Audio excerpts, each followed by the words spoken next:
Hello, and welcome to The Essential Reads. My name is Isaac, and my goal is to bring you a bunch of classic audiobooks in an easy and accessible way. We're continuing today with Huckleberry Finn by Mark Twain, and as usual for this book, trigger warning, the past was the worst, and they used words which should never have been acceptable, but most definitely are not nowadays. So of course when those arise, I shall be ducking the audio to essentially bleep them, but if you find those sorts of topics and that sort of language triggering, potentially listen to another book. Frankenstein or Dracula. Very, very good. No offensive things, really, except some very pertinent views on parenting in Frankenstein. But that's not the topic of today's story. Today's story is Huckleberry Finn. Let's begin. Huckleberry Finn by Mark Twain. Chapter 19. 2 or 3 days and nights went by. I reckon I might say they swam by. They slid along so quiet and smooth and lovely. Here is the way we put in the time. It was a monstrous big river down there, sometimes 1.5 miles wide. We run nights and laid up and hid daytimes.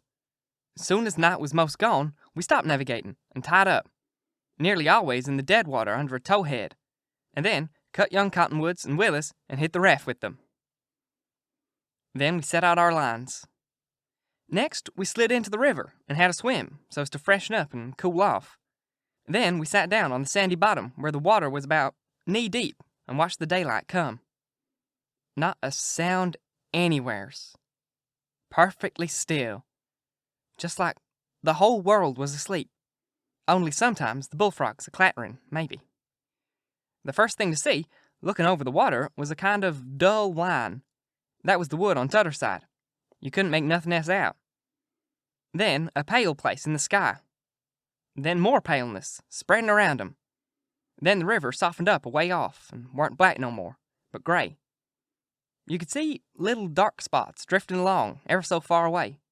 Trading sculls and such things, and long black streaks, rafts. Sometimes you could hear a sweep squeaking, or a jumped-up voice, it was so still, and sounds come so far. And by you could see a streak on the water, which you know by the look of the streak, there's a snag in the swift current that breaks on it and makes that streak look that way. And you see the mist curl up off the water, and the east reddens up, and the river, and you make out a log cabin on the edge of the woods, away on the bank on t'other side of the river, being a wood yard likely, and piled up by them cheats so you could throw a dog through it anywhere. Then the nice breeze springs up and comes fanning you from over there, so cool and fresh, and sweet to smell on account of the woods and flowers. But sometimes not that way, 'cause they left a dead fish laying around, gars and such, and they do get pretty rank. And next, you've got the full day, and everything's smiling in the sun, and the songbirds just going it. A little smoke couldn't be noticed now, so we'd take some fish off the lines and cook up a hot breakfast. And afterwards, we'd watch the lonesomeness of the river, and kind of lazy along, and by, lazy off to sleep. Wake up by and look to see what done it, and maybe see a steamboat coughing along upstream, so far off towards the other side that you couldn't tell nothing about her, only whether she was stern-wheeled or side-wheeled. Then, for about an hour, there wouldn't be nothing to hear, nor nothing to see. Just a solid lonesomeness. Next, you see a raft sliding by, away off yonder, and maybe a galoot on it, chopping, 'cause they're most always doing that on a raft. You'd see the axe flash and come down, and you don't hear nothing. You see that axe go up again, and by the time it's above the man's head, you hear the ka-chung. It had took all that time to come over the water. So we'd put in the day, lazing around, listening to the stillness. Once there was a thick fog, and the rafts and things that went by was beating tin pans so steamboats wouldn't run over 'em. A scow or a raft went by so close we could hear 'em talking and cussing and laughing. Heard 'em plain, but we couldn't see no signs of 'em. It made you feel crawly, like it was spirits carrying on that way in the air. Jim said he believed it was spirits, but I says no spirits wouldn't say daring the daring fog.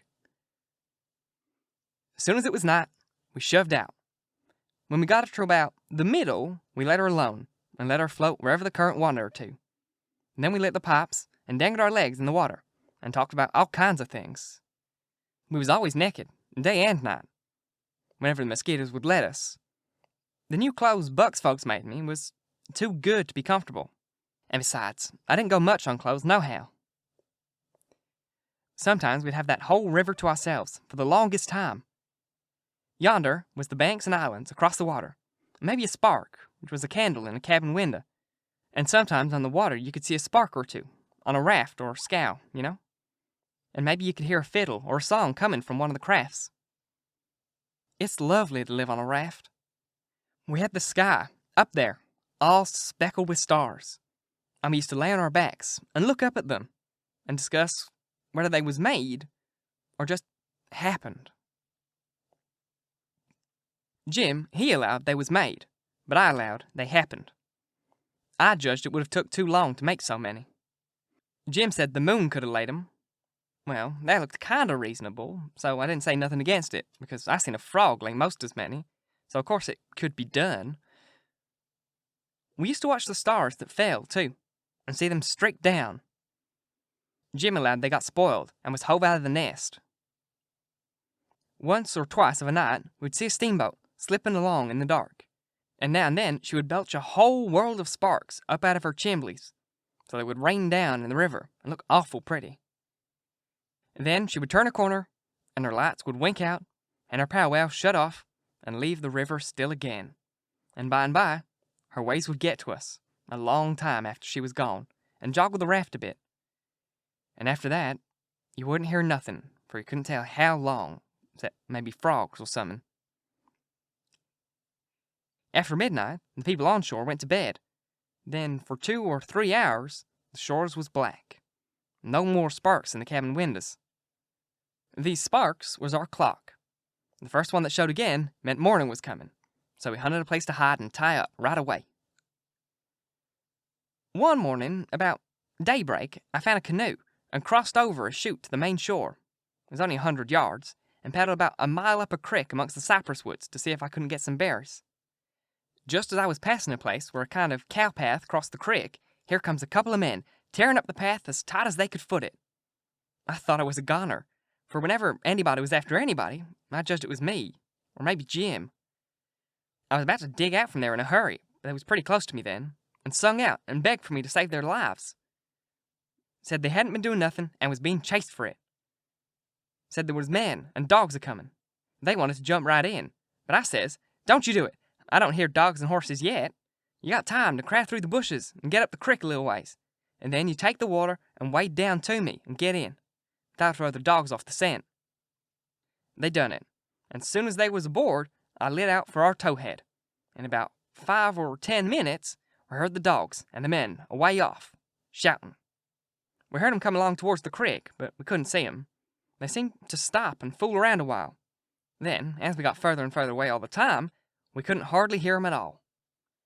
By the time we had left a mile of woods behind us and struck the river, everything was quiet, and we paddled over to the towhead and hid in the cottonwoods, and was safe. One of the fellas was about 70 or upwards and had a bald head and very gray whiskers.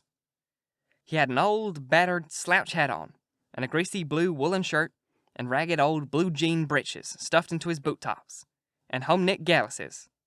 No, he had only one.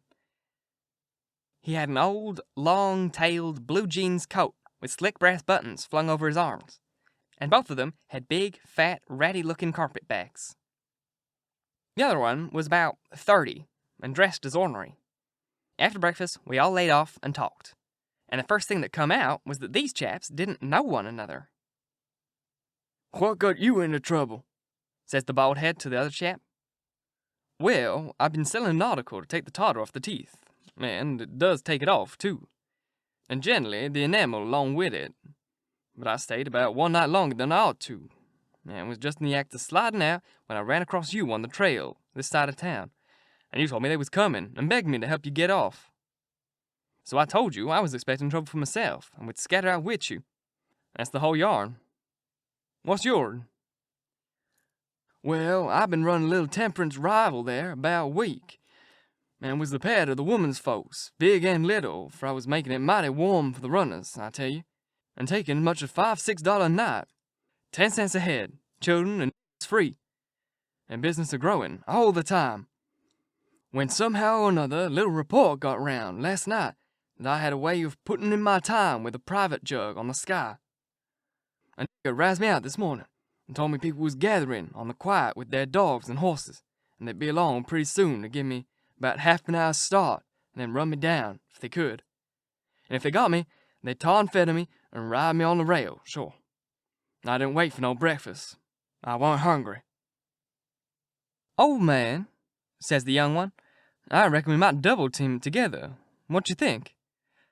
"I ain't undisposed. What's your line, mainly?" "Jaw printer by trade.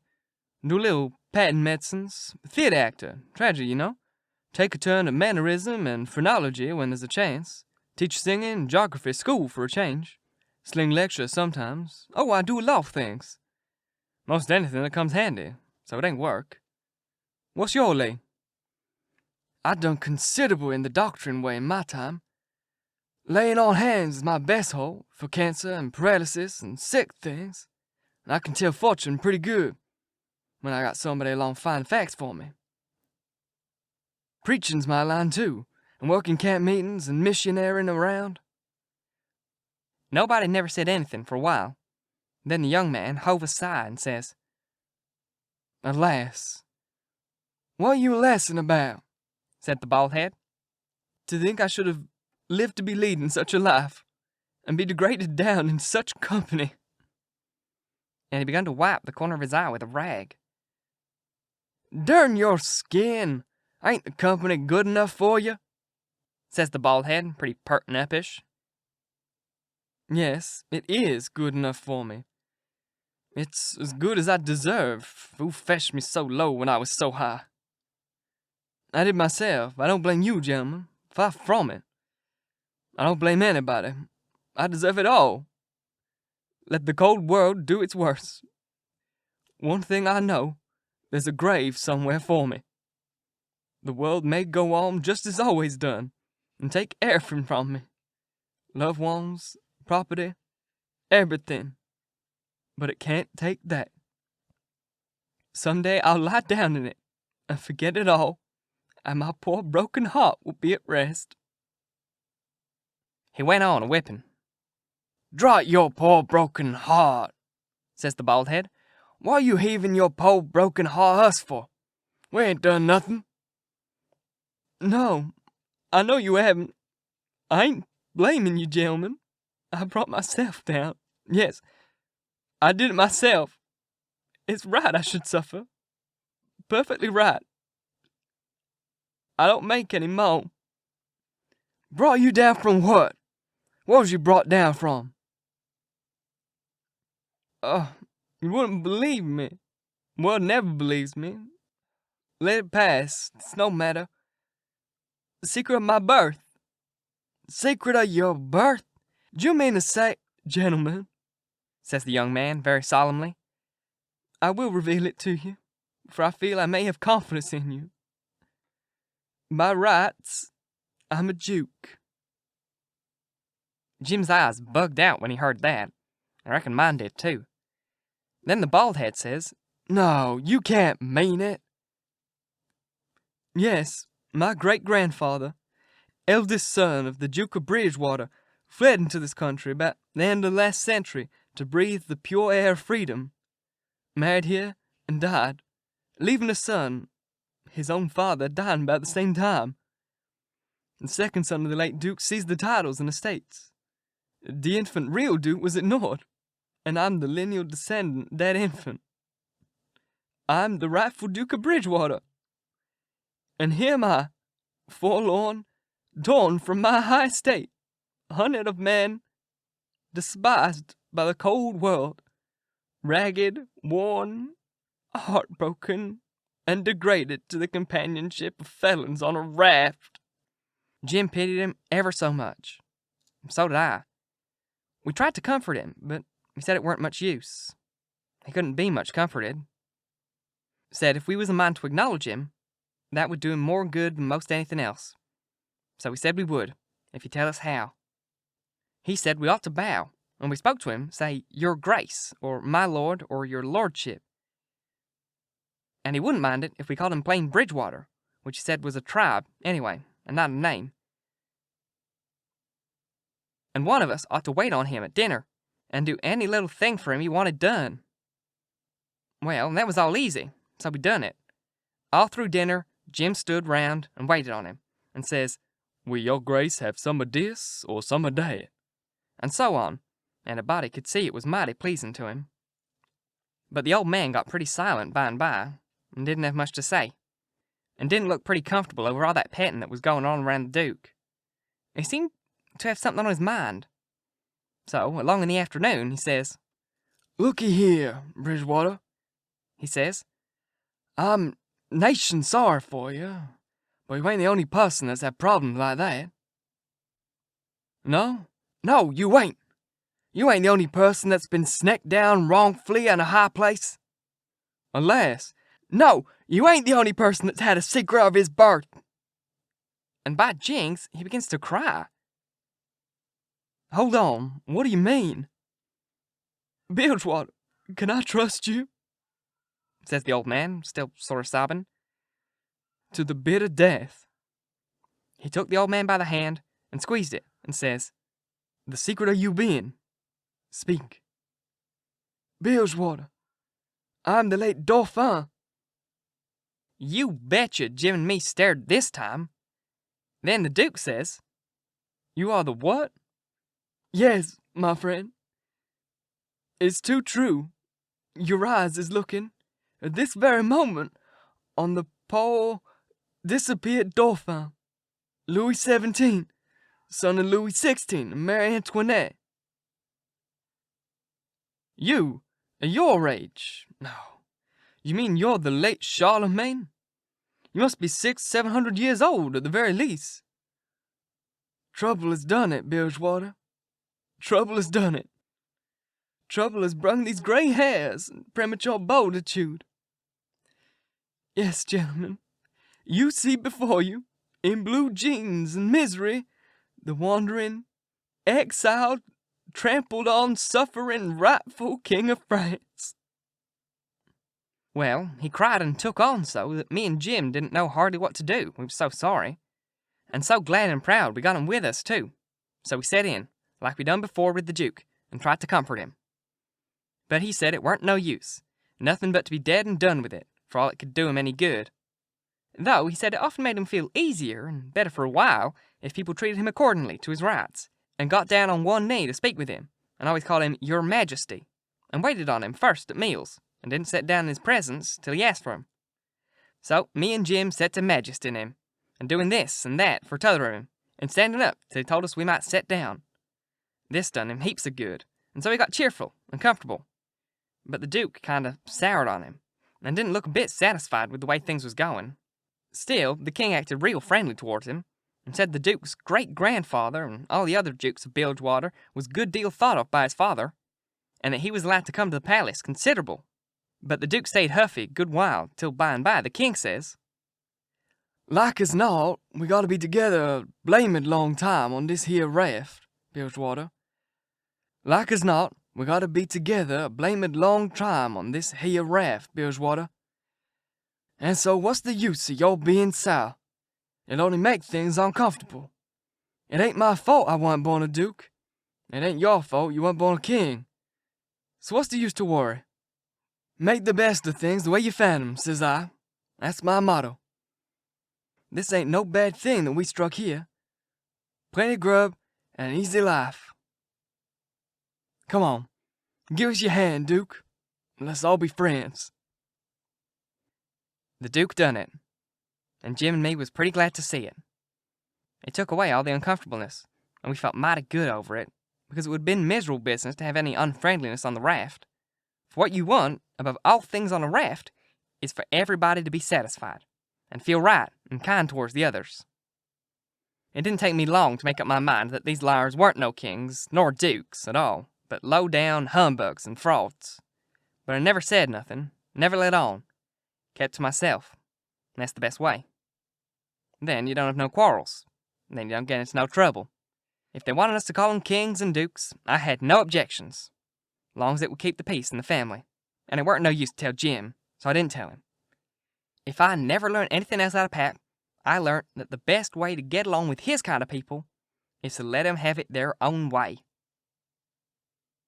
Thank you so very much for listening. If you enjoyed, please like, comment, share, all that jazz. And if you really enjoyed, do subscribe because there's more to come. And if listening on podcast, please leave a review. It is the quickest way to get this in front of as many people as possible, which would be real nice. And it would really make my day. So, thanks. If you really enjoyed, then you can join the channel here on YouTube, or by clicking the first link in the podcast description, you can support me there as well, which would be great. Once again, thank you very much for listening, and until next time, bye-bye.